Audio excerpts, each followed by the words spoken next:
Hello everyone. In this video, we will try to understand degree of freedom. What is the degree of freedom once we are going to apply the statistical test? So what is the meaning we understand here? So degree of freedom we can define with help of the example. So suppose number of independent observation cells in the samples when the marginal totals are fixed and if one of the cell frequency is known, the other three cells frequency can be obtained by subtraction. So subtraction is important. And though there are four cells, the number of independent cells is only one.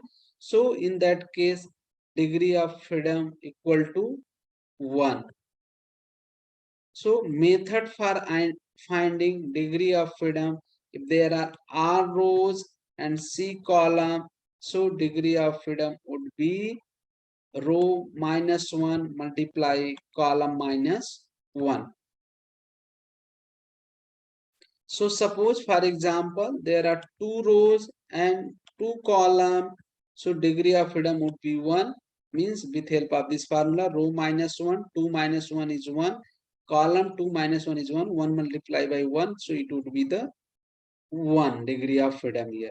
If suppose in case row 3 rows are there and 4 columns are there, then degree of freedom would be 6. So let's try to understand with help of this example.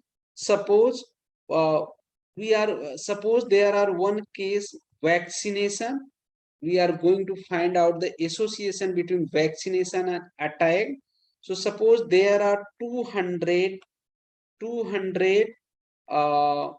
patients is given, persons information is given. So this is known as the marginal total, and 200 out of 230 got attacked and 164 are not attacked, and out of 200 100 were vaccinated and 100 were unvaccinated.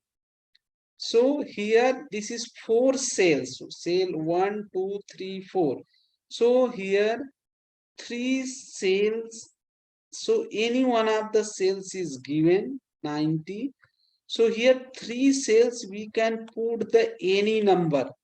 These 3 are independent, but one is only freedom. Only 1 degree is freedom, which can find out the 90's value.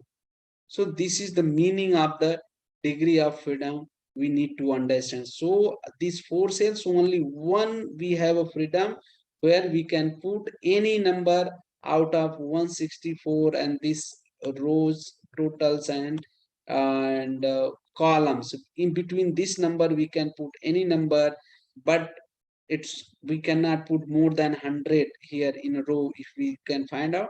So this, if we have 2 rows and 2 columns, so degree of freedom would be 1. One cell we can put the independently. This is basic concept of the degree of freedom. Thank you everyone.